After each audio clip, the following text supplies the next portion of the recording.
Shalom, saudaraku yang terkasih di dalam Tuhan. Bina Iman kali ini bertemakan saling melayani, menghormati, dan membantu seperti Kristus. Mari kita baca dalam 1 Timotius 5 ayat 5-7. Sedangkan seorang janda yang benar-benar janda, yang ditinggalkan seorang diri, menaruh harapannya kepada Allah dan bertekun dalam permohonan dan doa siang malam. Tetapi seorang janda yang hidup mewah dan berlebih-lebihan, ia sudah mati selagi hidup. Peringatkanlah hal-hal ini juga kepada janda-janda itu, agar mereka hidup dengan tidak bercela.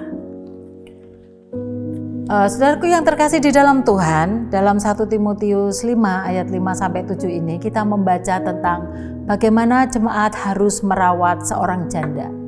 Apa yang kita baca mengungkapkan bahwa tanggung jawab perawatan janda bukan hanya berada pada pundak keluarga saja, tetapi juga pada beban jemaat gereja setempat. Di sini gereja dianggap bukan hanya sebagai sebuah tempat ibadah, tetapi juga sebagai sebuah komunitas kehidupan beragama yang saling mendukung.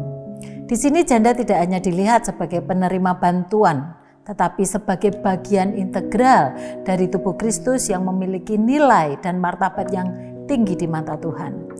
Dalam Ulangan 10 ayat 17-18 dikatakan, sebab Tuhan Allahmu Allah segala Allah dan Tuhan segala Tuhan, Allah yang besar, kuat dan dahsyat, yang tidak memandang bulu atau suap, yang membela hak anak yatim dan janda, dan menunjukkan kasih-Nya kepada orang asing dengan memberikan kepadanya makanan dan pakaian. Hal ini memberikan sebuah pengertian bagaimana Tuhan digambarkan sebagai pelindung janda, menegaskan bahwa mereka mendapat perhatian khusus dari Tuhan. Nah, ini mencerminkan sebuah tema besar bahwa Tuhan mengasihi dan melindungi mereka yang rentan dan tertindas. Oleh karena itu, perawatan bagi janda bukan hanya dianggap sebagai tugas kasih, tetapi juga sebagai ekspresi dari ekonomi gereja yang melakukan ajaran kasih Kristus.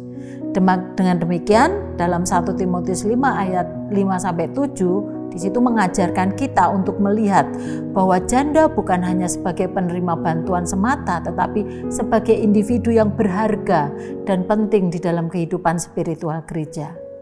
Ini mengingatkan kita semua sebagai bagian dari tubuh Kristus untuk memelihara dan mendukung satu sama lain dalam kasih dan persekutuan. Saudaraku, seorang janda sejatinya memiliki sebuah panggilan spiritual yang unik. Tidak hanya menerima perhatian dari gereja, tetapi juga secara aktif memberikan diri mereka melalui kehidupan doa. Bukan hanya merupakan sebuah tindakan pribadi, melainkan juga praktek kehidupan rohani yang disiplin dan taat, dan sangat dihargai. Dan janda-janda ini seringkali menjadi contoh nyata dari praktek kehidupan spiritualitas yang baik. Kehidupan yang murni dan kudus yang mereka jalani tidak hanya sebagai tuntutan moral, tetapi juga sebagai bentuk kesaksian iman. Nah, dalam konteks kesaksian iman ini tidak hanya terbatas pada penderitaan karena iman, tetapi juga mengacu pada saksi hidup melalui kehidupan sehari-hari yang mencerminkan nilai-nilai Kristus di dalamnya, tetapi juga menjadi agen perubahan dan kasih dalam gerejanya. Nah, dalam sejarahnya, gereja mencatat dalam Kisah Para Rasul bahwa janda telah membentuk sebuah komunitas yang dihormati dalam gereja sejak awal. Mereka adalah kontributor aktif dalam kehidupan dan pelayanan gereja. Peran mereka menekankan konsep kenosis. Apa itu? Yaitu pemikiran diri yang rendah hati dan pelayanan tanpa pamrih bagi sesama yang merupakan inti dari ajaran Kristus dan gereja. Renungan ini membawa kita pada pengertian mendalam tentang konsep tubuh Kristus, di mana setiap anggota termasuk janda, memiliki peran yang sangat penting. Nah, ini adalah realitas spiritual yang menggambarkan kesatuan dalam Kristus. Ini mencerminkan ajaran tentang koinonia, di mana sebuah istilah yang artinya adalah persekutuan atau komunitas, di mana setiap anggota saling terhubung dan memiliki peranan dalam kehidupan berjemaat.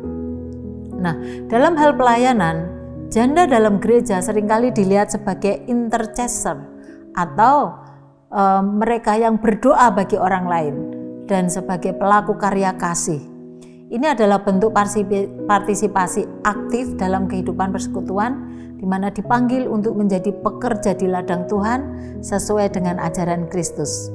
Di sini kita melihat pentingnya diakonia, yaitu pelayanan dalam gereja, bukan hanya tugas para diaken atau pelayan gerejawi, tetapi juga tanggung jawab seluruh jemaat yang beriman.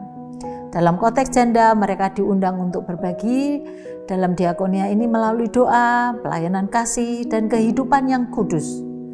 Nah, dalam kehidupan kita sehari-hari ini mengingatkan kita agar hendaklah selalu peka dan peduli kepada mereka yang membutuhkan, terutama janda di lingkungan kita. Kita diajak untuk tidak hanya memberikan bantuan materi, tetapi juga dukungan spiritual dan emosional. Mari kita menjadi tangan dan kaki Kristus yang menunjukkan kasih dan pelayanan yang nyata kepada janda di sekitar kita. Menghormati mereka sebagai bagian yang tak terpisahkan dari tubuh Kristus. Amin.